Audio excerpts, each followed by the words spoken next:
13장 11절부터 14절입니다.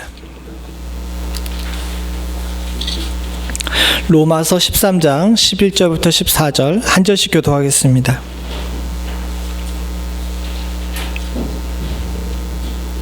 제가 먼저 11절 봅니다. 또한 너희가 이 시기를 알거니와 자다가 깰 때가 벌써 되었으니 이는 이제 우리의 구원이 처음 믿을 때보다 가까웠음이라.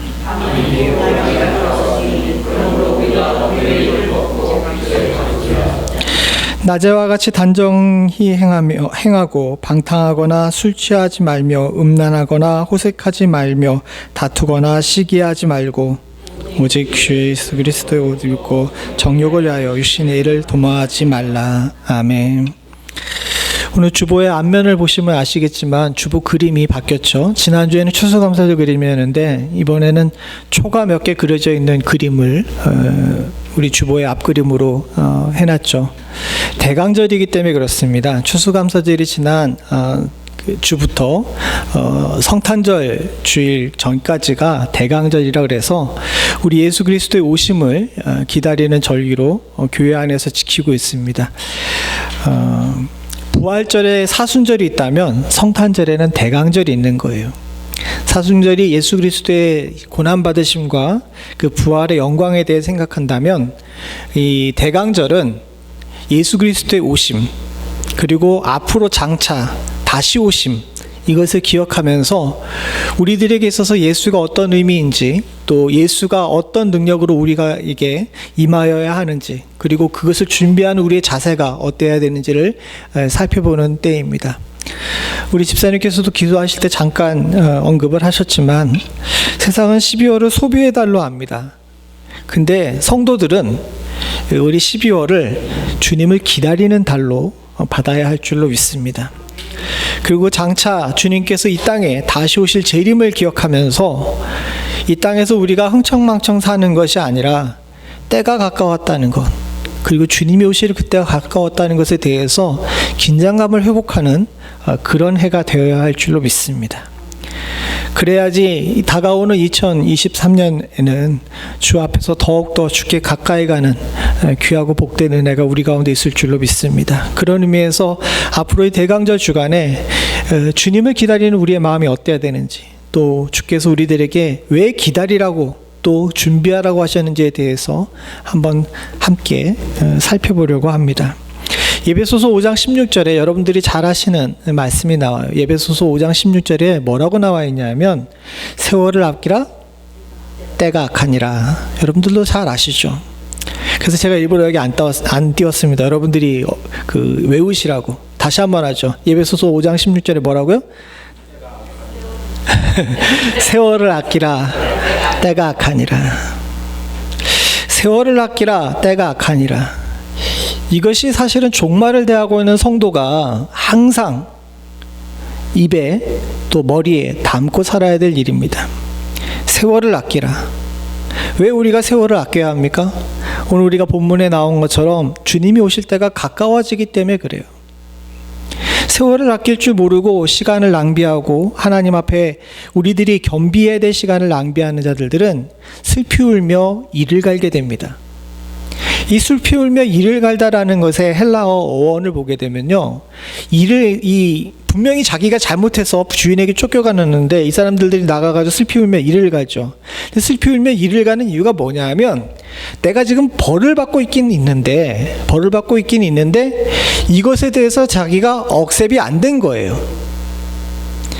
이 세월을 아끼지 않는 사람들의 특징이 뭐냐면은 분명히 자신이 잘못했는데도 불구하고 주님 앞에 벌 받은 이후에도 자신의 잘못에 대해서 인정하지 못하고 있는 겁니다. 왜 그런지 아십니까? 악한 때에 마음이 기울었기 때문에 나도 모르는 사이에 그 악에 빠져들고 그 악에 물들어가지고 자신이 세월을 낭비하는 것이 악에 물드는 일이라는 사실을 제대로 깨닫지 못하다가 하나님께서 계산하실 때에 악하고 게으른 종이 됨으로 말미암아 쫓겨나 벌받을 때조차도 주 앞에 온전히 승복하지 못하는 그런 어리석은 일들을 겪게 되는 것입니다. 사랑하는 성도님들, 세월을 아끼는 거, 때가 됐다는 사실을 아는 것은요, 선택사항이 아니라 우리들이 악에 물들지 않기 위해서 반드시 해야 될 일인 줄로 믿습니다. 그래서 오늘 성경에 보게 되면, 우리가 읽은 성경의 로마서 15장에 보게 되면, 13장에 보게 되면 사도 바울은 지금 우리 보고 뭐라 그러냐면 깨어있으라 라고 이야기합니다. 집사님 제가 할게요. 11절을 같이 한번 보겠습니다. 시작. 또한 너희가 이 시기를 알거니와 자다가 깰 때가 벌써 되었으니 이는 이제 우리의 구원이 처음 믿을 때보다 가까웠음이라. 여기 뭐라 그러냐면 자다가 깰 때라 그럽니다. 자다가 깰 때. 그럼 현재 내 상태는 어떻다는 거예요? 자고 있는 상태라는 거예요. 사도 바울이 볼 때 로마의 교회들, 어떻게 보게 되면 지금 우리들의 교회도 깨어있는 상태가 아니라 지금 어떤 상태입니까? 잠자는 상태예요. 죄의 시대에, 악한 세대에 물들어가지고 정신이 몽롱한 상태가 바로 우리 상태라고 이야기를 하고 있는 겁니다. 그래서 지금 사도 바울은 지금 이렇게 잘 때가 아니라고 이야기합니다. 깨어야 될 때예요. 그리고 거기에 뒤에 붙어 있죠. 뭐라고 그럽니까? 벌써 되었으니라 그러니까 이미 시간이 늦은 거예요. 제가 1년에 한 2번 정도 합니다. 한 번이라고는 도저히 얘기 못하고, 그래도 올해는 안 했던 것 같아요. 1년에 2번 정도 새벽 예배를 펑크 내는 경우가 있어요. 분명히 알람이 울렸는데 못 일어나는 경우가 있죠. 지나고 나서 보게 되면 그날 시간에 되게 후회하면서 아이고 내가 또 이랬지, 이럴 바에 아예 교회에서 잘걸, 이런 생각을 갖고 있긴 있는데, 살펴보게 되면 그때 여러 가지 이유들이 있어요. 몸이 피곤하든지, 잠을 늦게 자든지, 잠을 중간에 깼다가 다시 잠드든지, 이런 일들이 있어가지고 그런 일들을 겪죠. 근데 다 핑계예요. 어쨌든 새벽 예배 펑크 난 건 펑크 난 거잖아요. 그럼 누구 잘못이에요? 내 잘못이에요. 주님께서 오셔가지고 우리들에게 종을 땅땅땅땅 치면서 지금 일어날 때야 라고 이야기했는데, 지금 우리는 어떻습니까? 아직 자고 있는 거예요. 사도 바울은 여기서만 이야기한 것이 아닙니다. 데살로니가전서 5장 16절을 한번 보죠. 5장 6절입니다. 같이 봅니다. 시작. 그러므로 우리는 다른 이들과 같이 자지 말고 오직 깨어 정신을 차릴지니라. 똑같은 이야기인데 더 뒤에 쓴 책이 이 데살로니가 전서죠. 아니 로마서가 더 뒤라고도 얘기하는 사람들이 있는데, 어쨌든 거의 비슷한 시기에 썼는데, 사도 바울이 말년에 이제 죽을 날이 얼마 안 남고 하나님 앞에 갈 날이 얼마 안 남았을 때 성도들한테 해줄 수 있는 이야기 중에 가장 이 핵심적인 이야기가 뭐냐면 지금 잘 때가 아니라는 거예요.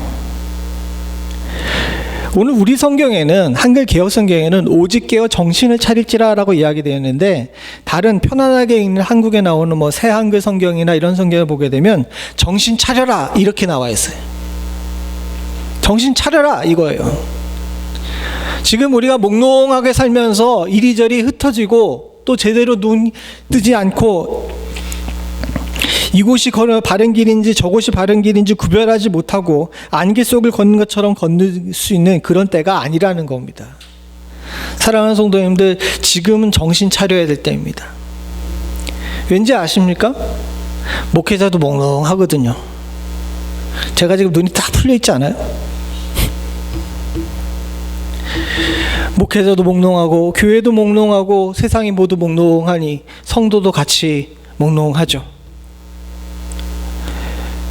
우리 모두는 지금 정신을 바짝 차리고 깨어서 주께서 울리는 종소리를 듣고 주께서 비추는 별빛을 바라보며 주님 앞에 나아가야 될 때인 줄로 믿습니다. 예수님이 탄생하실 때에 하늘에는 별이 떴어요. 근데 그 별이 예수님의 별인지 알았던 사람은 전 인류 중에 몇 명밖에 없었습니다. 몇 명이에요? 3명밖에 없었어요. 그 별이 떴는데 왜 많은 사람들은 그 큰 별을 제대로 구별하지 못했을까요?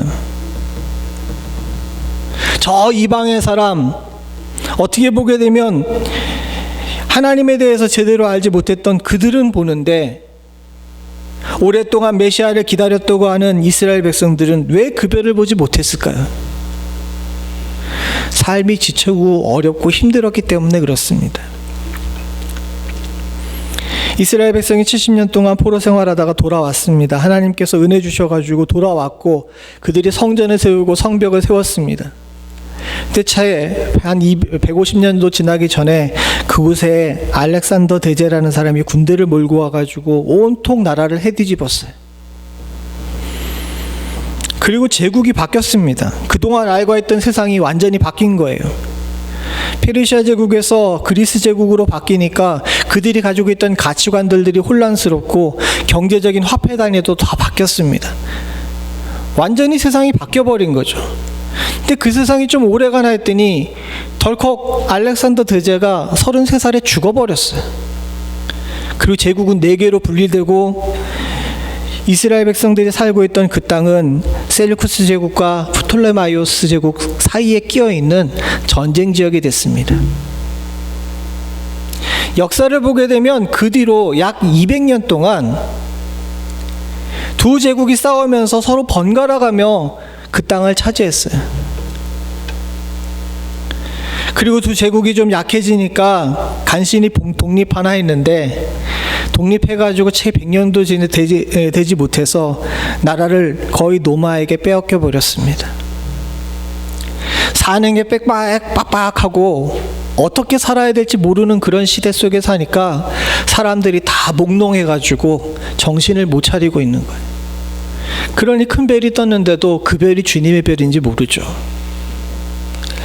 어떻게 보면 우리도 마찬가지입니다. 사랑하는 성도님들과 저도 굉장히 어려운 시기를 살고 있고 또 어려운 세상 속에서 살고 있습니다. 더군다나 우리는 이민자이기 때문에 우리가 가지고 있던 원래 문화와 다른 세계 속에서 어떻게든 살아남으려고 노력하는 세상 속에 살고 있습니다.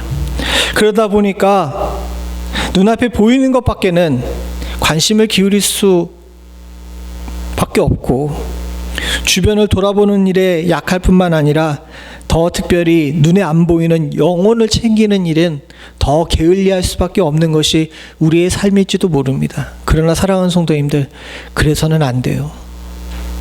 정신 차리랍니다. 잘 때가 아니고 깰 때라고 말씀하고 계십니다. 코로나를 겪으면서 또 경제적 위기를 눈앞에 두고 있으면서 우리가 더 힘들고 어려울 수 있습니다. 그러나 사랑하는 성도님들, 이럴 때일수록 깨어야 할 때인 줄로 믿습니다. 사도 바울이 이제 얼마 안 있으면 자신의 달려갈 길을 거의 마칠 때가 됐다는 사실을 깨닫고 나서 남아있는 이스라엘 백성들, 남아있는 이 땅의 성도들에게 얘기해 줄 수 있는 것이 그거밖에 없어요. 잠들지 말고 깨어 있으라. 영적으로 잠들게 되면 죽는다는 사실을 알고 있기 때문에, 한번 길을 놓치게 되게 되면 영영 돌이킬 수 없는 길로 갈지 모르는 위기 상황 속에 살고 있기에 사랑하는 성도들이, 교회들이 깨어있기를 원한 겁니다. 사랑하는 성도님들과 제가 섬기고 있는 우리 멤피스 연합장로교회, 그리고 여러분들이 섬기고 있는 교회, 또 여러분들과 제가 깨어있는 사람 될 수 있기를 간절히 소원합니다. 다른 사람들과 달라야 돼요. 6절에 이 데살로니가전서 5장 6절에 보니까 뭐라 그럽니까? 자지 말고라 그랬는데 그 앞에 뭐가 붙어있어요? 다른 이들과 같이.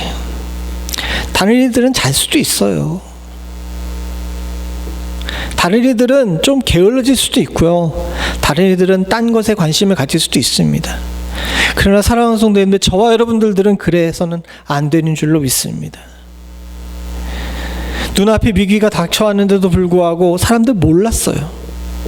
그래서 교회들이 아팠고 나라들이 괴로웠고 민족들이 힘들었습니다.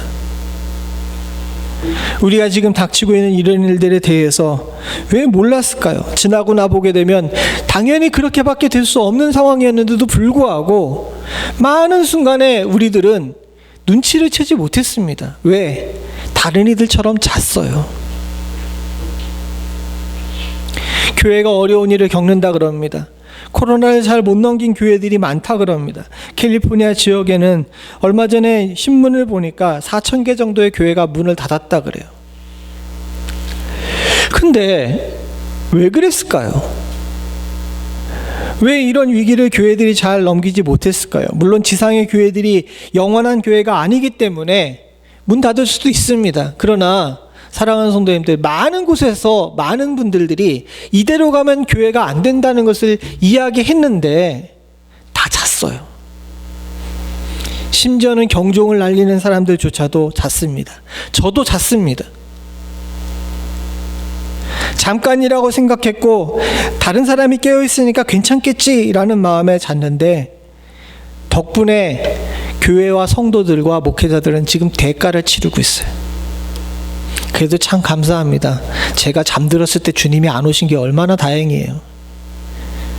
그리고 여러분들과 제가 지금 깨어있기에 지금 주님이 오실 때 우리는 할렐루야 찬송하며 주님을 맞을 수 있는 은혜가 있을 줄로 믿습니다. 왜 아멘을 안 해요? 지금 주님 오시면 안 돼요? 사랑하는 성도님들, 자지 말고 깹시다. 지금 정신 차려야 될 때라고 이야기합니다. 우리 성경책이 참 점잖해가지고 깨어 정신을 차릴지니라 라고 이야기하면서 이야기했는데 저거 그냥 평문으로, 이 헬라어 평문으로 보게 되면 정신 똑바로 차려 하고서 느낌표가 붙어있는 문장이에요. 사랑하는 성도님들과 제가 주님 오시는 그날을 기대하면서 정신 차림에 살 수 있는 은혜가 있기를 간절히 소원합니다. 그럼 정신을 차린다는 것이 어떤 의미냐는 거죠. 오늘 본문에서 로마서 13장에 사도 바울은 자지 말고 깰 때라고 이야기하면서 우리에게 낮의 일과 밤의 일에 대해서 이야기해요. 먼저 밤의 일을 생각해 보죠. 12절입니다. 같이 봅니다. 시작. 밤이 깊고 낮이 가까웠으니 그러므로 우리가 어둠의 일을 벗고 빛의 갑옷을 입자. 지금은 새벽에 동토올 때가 가깝습니다. 사실 우리들 입장에서 보게 되면 낮의 일과 밤의 일, 이런 일들에 대해서 곰곰이 잘 생각해 보기가 쉽지가 않아요. 밤은 그냥 잠자는 시기죠. 남의 밤의 일이 어떻게 있겠습니까? 저 말씀은 그냥 우리의 생리적 시간을 이야기하는 것이 아니라 영적인 부분을 이야기하죠. 사실 성경에서는 이분법적 사고를 그렇게 썩 좋아하지 않습니다. 하나님께서 모든 것을 통치하는 세상이기 때문에 이분법적 사고는 옳지 않아요. 그러나 그럼에도 불구하고 하지 말아야 될 일과 반드시 해야 될 일은 분명히 구분됩니다. 우리들이 지금 잘지지 않을 때, 깰 때라면요, 밤의 일이 아니라 낮의 일에 더 관심을 둬야 하는데, 사실은 왜 우리가 자꾸 잠자냐 하면요, 밤의 일이 훨씬 재밌거든요. 이건 어쩔 수가 없습니다. 왜냐하면 인간이 아담 이후에 타락해서 죄악된 본성을 우리 가운데 가지고 있기 때문에 하나님께서 원하시는 선하고 아름다운 일보다 악한 일들이 훨씬 더 재밌어요. 여러분 고스톱 쳐보셨습니까? 왜 다들 나는 아닌 것처럼 이렇게 쳐다보면서 그렇게 하세요? 저 고스톱 어디서 배웠는지 아세요? 이거 인터넷에 올라가면 안 되는데 총신대 기숙사에서 배웠어요. 올라갔더니 선배들이 야, 이 좋은 밤에 뭘 하냐 하면서 모여가지고 이렇게 앉아가지고 고스톱 치는 것을 가르쳐줘가지고 제가 의외로 고스톱을 잘 칩니다. 요즘엔 안 쳐가지고 그림을 맞출지 잘 모르는데 그때는 선배들이 타짜가 나타났다고 지금 생각해보게 되면 초심자의 행운이었는데 그렇게 많이 쳤어요. 근데요, 여러분 쳐보신 분은 알겠지만 재밌어요, 안 재밌어요? 권사님은 따보셨구나. 예, 돈 잃는 사람은 재미없다 그러는데 돈 따는 사람은 그렇게 재미있답니다. 그리고 재미있었어요. 재미있으니 시간이 가는 줄 모르죠. 날을 셉니다. 다음날 수업이 있고 레포트가 있는데 이게 정상으로 돌아갔겠어요? 안 그러죠. 근데 참 힘든 게 뭐냐 하면 그렇게 해가지고 내가 삶이 망가지고 있다는 사실을 알게 되면 그걸 끊어야 되는데 잘 끊어지지를 않아요. 참 다행스럽게도 일찌감치 하나님께서 정신 차리게 해주셔가지고 한 학기도 안 되는 사이에 제가 끊을 수 있는 은혜를 허락해 주셔가지고 지금 제가 여기 서 있습니다. 권사님 감사합니다. 그런데요, 사실 그 작은 거지만 그런 것도 헤어나오기가 그렇게 힘든데, 우리 삶 속에 있는 이 악한 일들이 우리의 발목을 잡고 잘 놔주지를 않아요. 그것은 우리의 말초신경을 자극하고 우리의 머리에 마약과 같은 그런 심정을 넣어줘서 세상의 근심 걱정을 잃게 만들고 편안하게 산다고 생각하는 착각 속에 빠지게 만듭니다. 시간이 지나고 나게 되면 그 시간이 너무 아깝고 잘못된 시간이라는 걸 알지만 그때만큼은 놓치고 싶지 않고 꼭 누려야 될 것만 같습니다. 에베소서 5장 11절을 같이 한번 읽어보죠. 같이 봅니다. 시작. 너희는 열매 없는 어둠의 일에 참여하지 말고 도리어 책망하라. 사랑하는 성도님들, 아까 얘기한 앞에 나와 있는 이 어둠의 일, 이 어둠의 일이 똑같이 나와 있죠. 우리 본문에 나와 있는, 우리가 읽은 본문인 로마서 13장 12절에도 어둠의 일이라고 나와 있는데, 이 에베소서 5장 11절에도 어둠의 일이라고 나와 있습니다. 근데 이 어둠의 일의 성격을 뭐라고 규정해요? 열매 없다고 이야기하잖아요. 제가 조금 전에 이야기했듯이 밤새 고스톱을 친 게 나한테 무슨 유익이 있어요? 신학생들이 돈이 없으니까 점당 1원에 쳐요. 밤새 치고 나면 얼마 버는지 아세요? 제가 가장 많이 벌었을 때 500원 벌었어요. 그때 우리 점심 식권이 500원이었는데 그냥 밥 한 끼 번 거예요. 이게 뭐 하는 짓이냐는 거죠. 우리가 지금 이 땅에서 관심을 가지고 있는 어둠의 일, 돌이켜보게 되면 참 열매 없이 소득 없는 일에 우리들이 마음을 뺏기고 거기에 발목이 잡혀가지고 어찌할 줄을 모르고 사는 것이 우리들의 모습입니다. 세상의 일을 너무 가볍게 여기라는 뜻은 아닙니다. 사랑하는 성도님들, 이 땅에서 여러분들에게 주신 소명대로 사는 것도 굉장히 중요하고, 또 전도서에 이야기한 것처럼 하나님께서 우리들에게 허락하신 가정을 누리고 사랑하는 아내와 주께서 주신 것을 먹는 것이 우리들에게 주신 하나님의 분복인 줄로 믿습니다.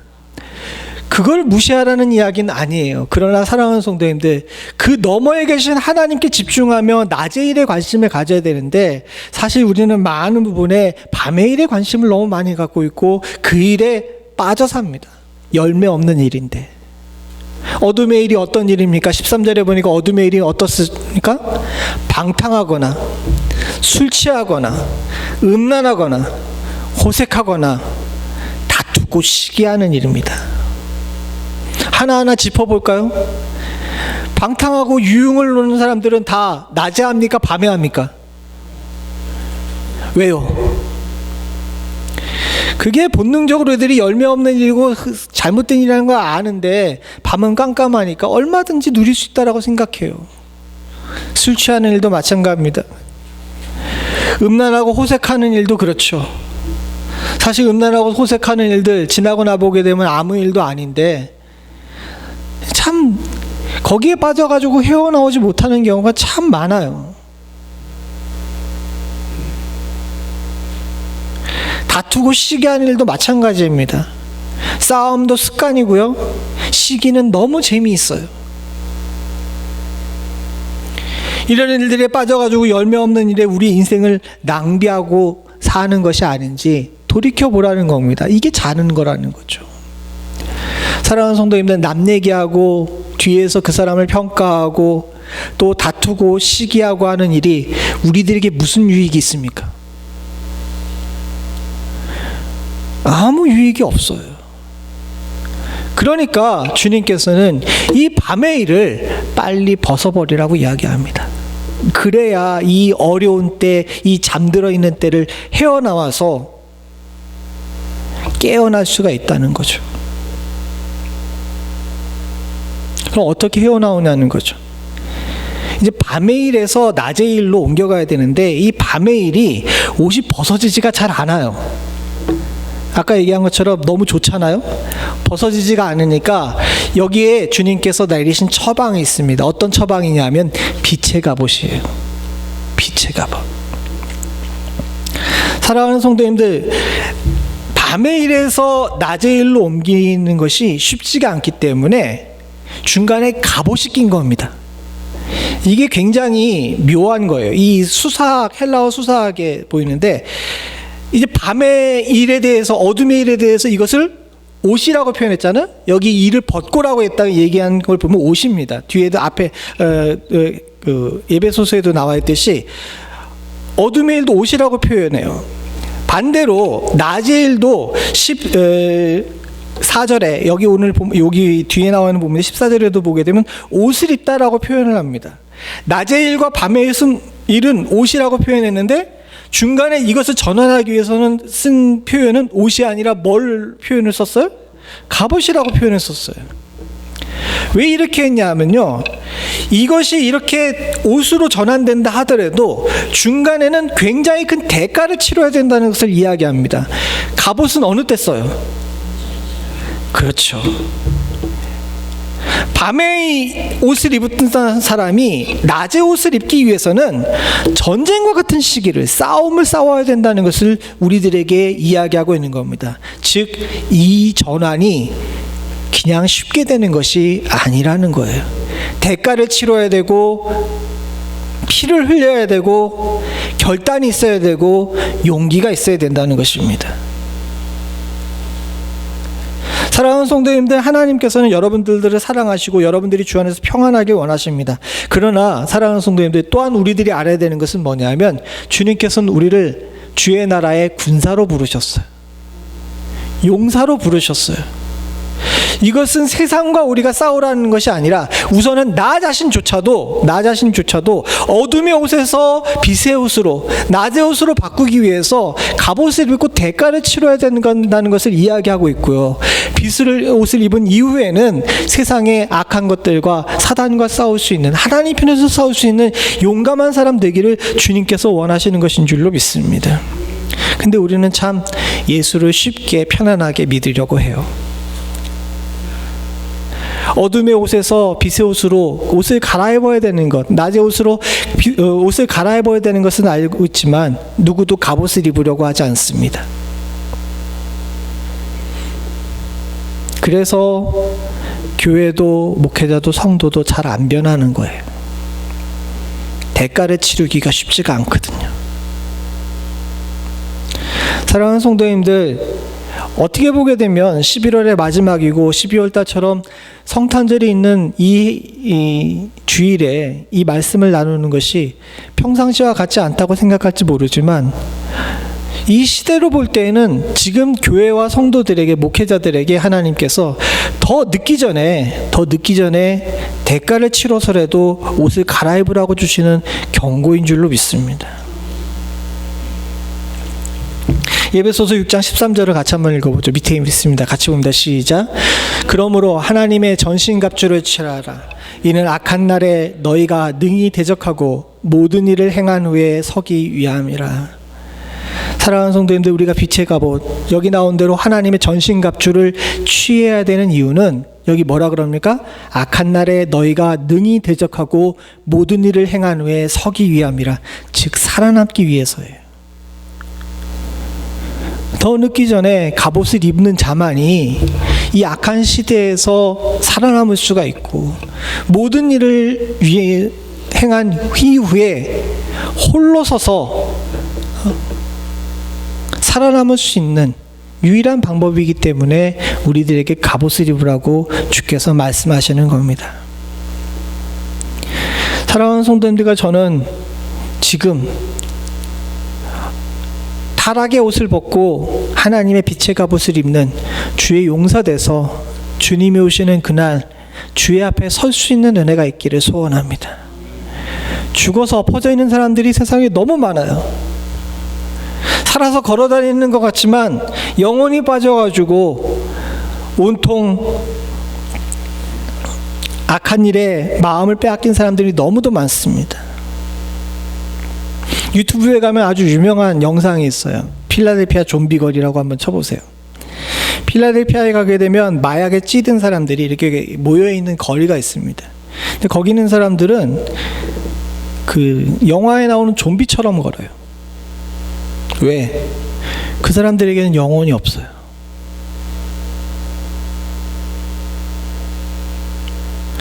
오로지 생각이 하나가 마약하고 싶다는 생각밖에는 다른 생각이 없는 겁니다. 그리고 누군가 그러는데 약 기운이 취하게 됐을 때에는 그 생각도 없대요. 그냥 아무 생각 없이 머릿속에서 퐁퐁퐁 터지는 그런 환상 속에서 그냥 허우적 거리면서 걷는답니다. 안 해봤으니 모르긴 하지만 아주 심각한 문제로 이야기하면서 그 얘기를 하시는 분들이 있어요. 그분이 책도 썼었는데 행동하는 것이 믿음이다라고 책을 쓴 그 필라델피아의 그 사회개혁하는 목사님이 계세요. 젊은 목사님이신데 그분이 그 상황을 하면서 교회의 경종을 울립니다. 우리가 지금 시대에 교회가 교회로서의 제대로 역할을 못하고 우리가 먼저 변하지 않게 되게 되면 저 거리 속에 걸어다니는 좀비들과 마찬가지로 우리도 영적 좀비가 되어서 세상을 부유하게 될 수밖에 없다고. 주님이 오시는 그날에 당신은 어디 서 있겠냐고 물어보시더라고요. 그 책을 읽으면서 참 많은 도전을 받았어요. 사랑하는 성도님들, 지금 우리는 싸움을 뒤로 미룰 수 있는 상황이 아닙니다. 이미 때는 지났은지도 몰라요. 주께서 종 쳤어요. 근데 아직 몽롱한 가운데 있다면 지금 저와 여러분들이 결단을 하고 갑옷을 챙겨 입고 마지막까지 싸워서 이길 수 있는 자리에 설 수 있기를 위해 열심히 믿음의 훈련을 해야 될 줄로 믿습니다. 그래야 사랑하는 성도님들과 제가 낮의 옷을 입은 사람이 됩니다. 빌립보서 4장 8절을 같이 한번 읽어보죠. 같이 봅니다. 시작.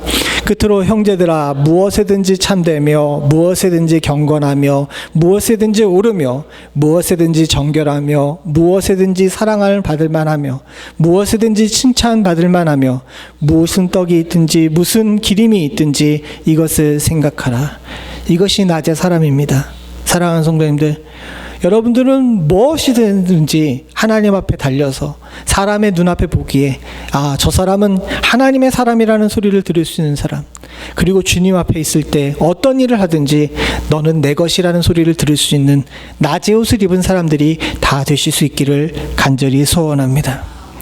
우리의 최종 목적은 낮의 옷입니다. 낮의 옷을 성경은 그리스도의 옷이라고 이야기합니다. 14절을 같이 한번 보죠. 시작.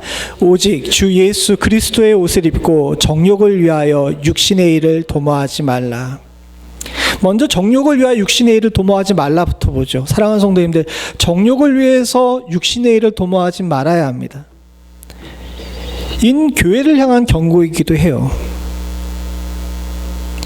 이단과 사이비의 차이를 아십니까? 이단과 사이비의 차이. 이단은 하나님의 말씀을 읽으나 내가 믿고 싶은 대로 믿는 사람들이 이단이에요. 그래도 이 사람들은 다행이죠. 하나님 말씀 보기는 하니까. 사이비는 뭔지 아십니까? 이거 목적을 가지고 말씀을 이용하는 사람이 사이비예요. 사이비들의 목적이 뭔지 아세요? 예? 누구 답을 얘기하셨는데 큰 소리로. 뭐예요? 돈이에요, 돈. 돈과 성욕입니다. 이게 정욕이라고 표현된 거예요. 이단은 주의 말씀이 온전히 있는데 이것을 내가 원하는 대로, 내가 믿고 싶은 대로 믿는 사람들이 이단이고, 사이비는 아예 돈이나 성욕을 목적으로 말씀을 이용하는 사람들이 사이비라는 거예요. 그럼 여러분 돌이켜 생각해 봅시다. 지금 현재 우리 교회가 있습니다. 우리 교회는 차마 안 그렇다고 저는 믿고 확신하지만 세상의 보편의 교회를 보시죠. 교회와 교회 성도들과 목회자들이 하나님 말씀이 아닌 자기 믿고 싶은 대로 믿는 사람들이 있어요, 없어요? 대답을 못하지.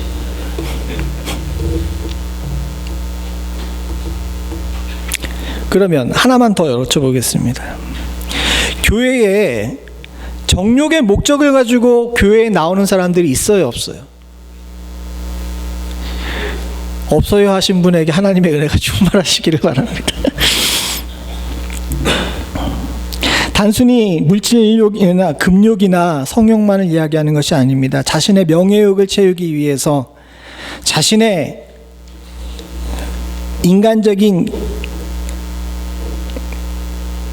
이기심을 채우기 위해서 예수를 믿는 것도 사입이에요. 사도 바울이 로마서에 왜 지금 자다가 깰 때라고 이야기했냐면 이미 로마 교회가 생긴 지 한 30년 정도가 지났는데 이 교회 30년밖에 안 된 로마 교회 초대교회임에도 불구하고 이 교회 안에 이단과 사이비가 넘치는 겁니다. 자기 믿고 싶은 대로 믿고 자신의 정욕을 신앙으로 이용해가지고 서려고 하는 육신의 일들을 하는 사람들이 많았다는 거예요. 그럼 우리는 어떠냐는 거죠. 사랑하는 성도님들, 바라고 소원하기는 지금까지 그랬던 것처럼 앞으로도 우리 교회는 정욕을 따라 서는 교회가 되지 않기를 소원합니다. 이단과 사이비가 되지 않기를 간절히 소원합니다. 저도 마찬가지입니다. 지금은 목회자로 서서 강단에서 설교하는 목사고 아직은 그래도 아주 무너지지 않은 것 같지만 여기 서서 전하는 저도 정욕을 따라 목회하거나 말씀을 전하는 사람이 안 되기를 간절히 소원합니다. 기도해 주세요. 그래야 우리가 그리스도의 옷을 입은 사람으로 그리스도의 입은 교회로 온전히 설 수 있는 줄로 믿습니다. 그리스도의 옷이라는 건 뭔지 아십니까? 계시록에 보게 되면 이런 얘기가 나옵니다. 계시록 11장 13절입니다. 같이 봅니다. 시작. 또 그가 피 뿌린 옷을 입었는데 그 이름은 하나님의 말씀이라 칭하더라. 여기 그리스도의 옷은요, 그리스도의 옷을 성경은 어떻게 규정했냐면 피 뿌린 옷이라고 규정을 해요. 피 뿌린 옷이라는 뜻이 뭔지 아십니까? 사랑하는 성도님들, 그것은 보혈의 은혜이자 주께서 우리와 함께 하시겠다는 임마누엘의 약속인 줄로 믿습니다. 우리가 정욕을 벗어버리고 육신의 일에서 떠나고 그리스도의 옷을 입는다는 것은 예수님과 동행한다는 의미이고 그의 보혈의 피로 정결케 된다는 의미인 줄로 믿습니다. 임마누엘 되신 주님과 함께 걷는데 우리가 어떻게 정욕을 따라 살 수 있겠어요? 교회는 주의 피 뿌린 옷을 입어야 될 줄로 믿습니다. 성도와 목회자는 이 옷을 귀하게 여길 줄 알아야 될 줄로 믿습니다. 사랑하는 성도님들, 바라고 소원하기는 저와 여러분들이 이것을 놓치며 살지 않기를 소원해요. 예수 없는 것처럼 사는 것은 주께서 원하는 일이 아니고 낮의 일이 아닙니다. 또한 더불어 오늘 여기도 계시록 11장 13절에 얘기했지만 그 피 뿌린 옷은 뭐라고 정의하고 있습니까? 하나님의 말씀이에요. 이 말씀 붙들고 서야 될 때가 바로 지금인 줄로 믿습니다. 말씀이 아닌 다른 것에 마음을 두는 것은 교회가 할 일이 아니고 목회자의 일이 아니며 성도들이 가야 될 길이 아닙니다. 사랑하는 성도님들과 제가 주님이 오시는 그날을 고대하는 사람이라면 오셨을 때 주님 정말 잘 오셨습니다 할 수 있는 사람이 되어야 되지 않겠습니까? 그리고 주님 오셨을 때 엎어져 있는 사람이 아니라 서 있는 사람이 되어야 할 줄로 믿습니다. 그러기 위해서는 사랑하는 성도님들, 싸우는 자, 주의 말씀을 붙든 자, 주의 피 뿌린 옷을 입고 주님과 동행해 그 자리까지 가는 자 될 수 있는 은혜가 우리 가운데 있어야 될 줄로 믿습니다. 사랑하는 성도님들, 이게 인간의 의지로 되는 일이 아니에요. 정말 주님께서 도와주셔야 될 일입니다. 또한 홀로 할 수 있는 일도 아닙니다. 그래서 우리들에게 함께 다닐 수 있는 동역자들과 교회를 허락하시는 줄로 믿습니다. 같은 가치를 공유하며 하나님 앞에 가는 그 길을 귀하게 여기고 세상은 손가락질하는 그리스도의 피 뿌린 옷을 영광에 오신 줄로 알고 입고 사는 자들이 함께 모인 복된 교회, 복된 성도들, 복된 목회자가 바로 우리 교회 되어서 주님이 오시는 그날 때 잠 안 자고 깨어있다고 칭찬받을 수 있는 사람들이 바로 우리 될 수 있기를 간절히 소원합니다. 주님이 오심을 기뻐하고 주님이 오심을 고대하며 성탄절날 크리스마스 트리를 만듭니다. 사실은 그런 거 만드는 거 중요하고 기념하는 것도 중요하죠. 그러나 정말 주님께서 원하시는 것은 큰 별이 떴을 때 그 별이 주님의 별인지를 아는 자, 들판에 잠들었으나 천사들의 목소리를 듣고 깨어서 주님 앞에 나아가서 경배할 줄 아는 자를 주께서 진정 찾으시는 줄로 믿습니다. 세상에 수없이 많은 자들이 있었고 주님께서 3년 동안 공생의 생활하시는 동안 수많은 무리들이 그 뒤를 따라다니고 그 소문이 근동의 수리아 지역에 넘치게 흘렀지만 주님을 제대로 믿었던 사람들, 예수 그리스도가 나의 구주시고 하나님께서 우리들에게 주신 메시아라는 것을 제대로 믿은 사람은 얼마 안 됐어요. 다 잤던 겁니다. 지금 시대도 마찬가지입니다. 주님께서 가까이 오셨을 때 깨어서 영광스러운 자리에 설 수 있는 축복이 저와 여러분들 가운데 있기를 간절히 소원합니다. 같이 기도하시겠습니다. 하나님 아버지, 주님께서 이 어두운 세상 가운데 환난의 때 우리로 깰 때라 명하셨음을 기억할 수 있도록 주님 도와주시옵소서. 참 재밌고 즐거운 밤의 일이 우리들 가운데 많고 재미있고 즐겁지 않다 하더라도 세상의 기준과 맞춰 살고 또 삶에 눌려있기에 또 세상이 온통 혼란스러워서 나도 모르는 사이에 밤의 길을 걷고 있는 우리들의 모습을 주께 고백합니다. 아버지 하나님이 깰 때에 낮의 옷으로 갈아입기 위한 대가를 무서워하지 않을 수 있도록 주님 도와주시옵고 빛의 갑옷, 말씀의 갑옷을 입고 예수 그리스도와 동행하며 사는 일을 하나님 아버지 뒤로 미루지 않을 수 있도록 주여 도와주시옵소서. 마지막 때가 가까워 서야 될 때가 됐는데 하나님 아버지 전쟁에 져서 무릎 꿇고 엎어져 패한 자 되지 않을 수 있도록 주님 도와주시옵고 이 시험의 때, 환난의 때는 능히 하나님의 전신갑주를 입은 자만이 감당할 수 있는 것임을 알고 하나님 아버지 제대로 준비할 수 있는 저희들 되게 하여 주시옵소서. 우리의 크고 작음이 아니라 우리들의 중심을 보시는 줄로 믿습니다. 우리들의 나이가 많고 적음이 아니라 하나님 앞에 얼마나 절실한지를 보고 계시는 줄로 믿습니다. 주님께서는 우리들이 많이 드림이나 적게 드림을 판단하지 아니하시고 믿음으로 드리고 감사함으로 드린 소재와 번제를 기쁨으로 받으시는 분이신 줄로 믿습니다. 아버지 하나님, 우리 기준으로 주를 판단하지 않을 수 있도록 주님 도와주시옵고 하나님 앞에서 하나님께서 명하신 대로 하나님의 기준을 따라 이 영적 전쟁을 준비할 수 있는 저희들 되게 하여 주시옵소서. 모든 말씀 예수님의 이름으로 간절히 기도드리옵나이다. 아멘.